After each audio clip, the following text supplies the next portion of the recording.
For our human demography project, we decided to investigate the difference in lifespan among residents of Naples, Florida compared to those in Fairbanks, Alaska.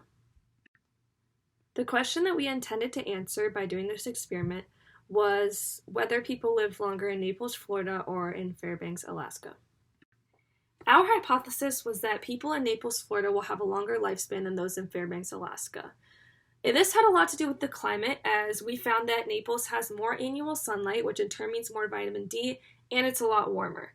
So with the vitamin D, we found that that can extend your lifespan. And with the warmer weather, we thought that Naples residents would probably be more physically fit and active as they were able to spend more time outside. Naples residents are also doing better in terms of mental health, as they had lower suicide and depression rates in Florida compared to Alaska. It's clear that mental health is more of an issue in Alaska, and that this could impact life expectancy due to suicide rate and the fact that mental health can be physically deteriorating.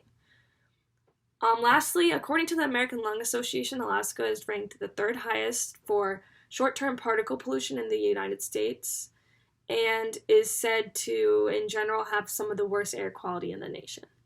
And we thought this could affect life expectancy, as pollution can be physically harmful. For our procedure, we collected our data using Find a Grave. We selected Fairbanks for our cemetery location and had multiple cemeteries pop up. We wanted to select 4 different cemeteries, and we did this using a randomization strategy in which we assigned a number to each cemetery, and using a random number generator with the intervals set 1 to x, where x is the total number of cemeteries, we generated 4 different random numbers, which corresponded to 4 different cemeteries. If a number was repeated, we would generate a new one, and if the cemetery that was chosen had less than 50 people, we also generated a new number and selected a new cemetery. For Fairbanks, though, we had to repeat 1 cemetery, as there were only 3 with over 50 memorials. When opening the cemetery, we made sure to select after 2010 for year died, so that the deaths would all be semi-recent. Using the same randomization strategy as aforementioned, we selected 50 random people from each cemetery. We selected 50 random people for each of our selected cemeteries, which totaled to 200 people. We recorded the date of birth for each person and the date of death for each person, and calculated the age of death using the Excel dated if function.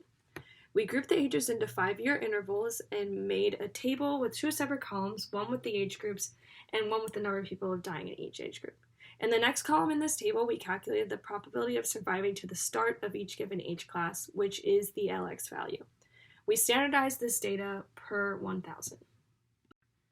We then repeated steps 1 through 7 for Naples, Florida, and in fact, Naples had enough cemeteries for us to select 4 different ones. We constructed a survivorship curve for both the Naples, Florida residents and the Fairbanks, Alaska residents, and we put them on the same graph. We calculated the mean age of death for both groups and determined if there was a significant difference between these mean ages by performing a t-test. After we collected all of our data and calculated the possibility of surviving for a given age group, we plotted the standardized data, which was standardized per 1,000 people, as a survivorship curve. We put the curve of both Naples, Florida, and Fairbanks, Alaska on the same graph in order to compare them side by side. On the left, you can see Figure 1, which is a graph titled The Comparison of Naples and Fairbanks Survivorship. The red curve is that of Fairbanks, Alaska, and the blue curve corresponds to Naples, Florida.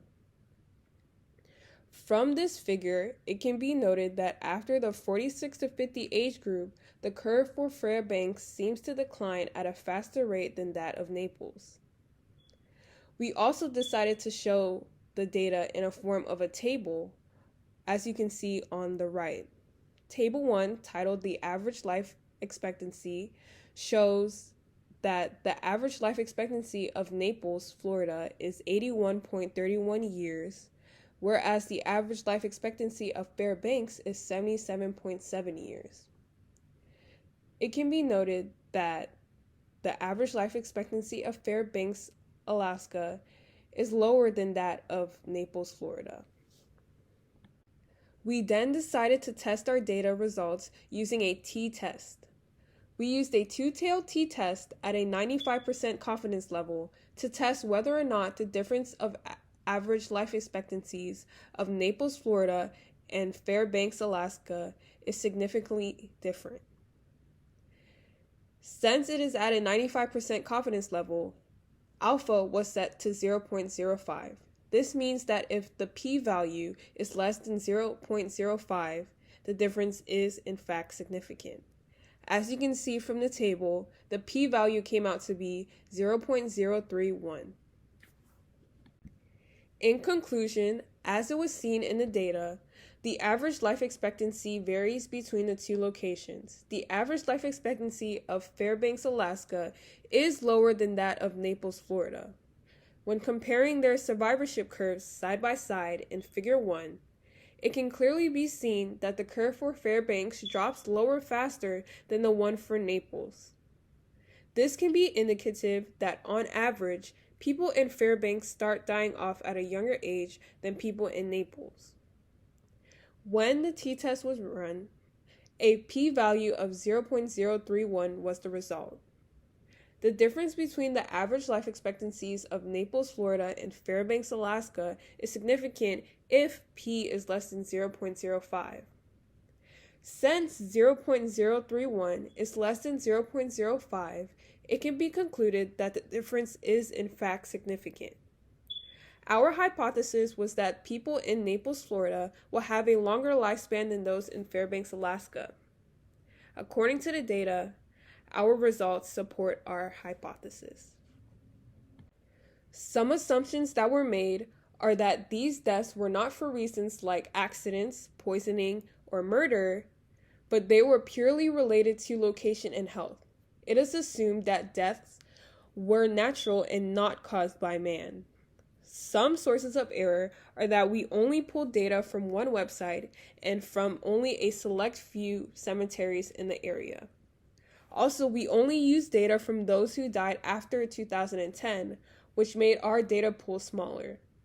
These parameters can affect our results because it is not the entire population of either location, but only those who fit the criteria. To fix these, we could give ample time to use all the data available for both of these locations. It will be more tedious, but will also provide more accurate results. In the future, researchers can look into the common causes of death in each location. They can also take a detailed look into the relationship between weather and temperature and lifespan, as well as look into how the different diets and access to resources affects the lifespan in each location. These 3 different research projects can help specifically determine and further explain reasons why the average lifespan in each location is different. Thank you for listening, and I hope you have a good day. These are all of our works cited.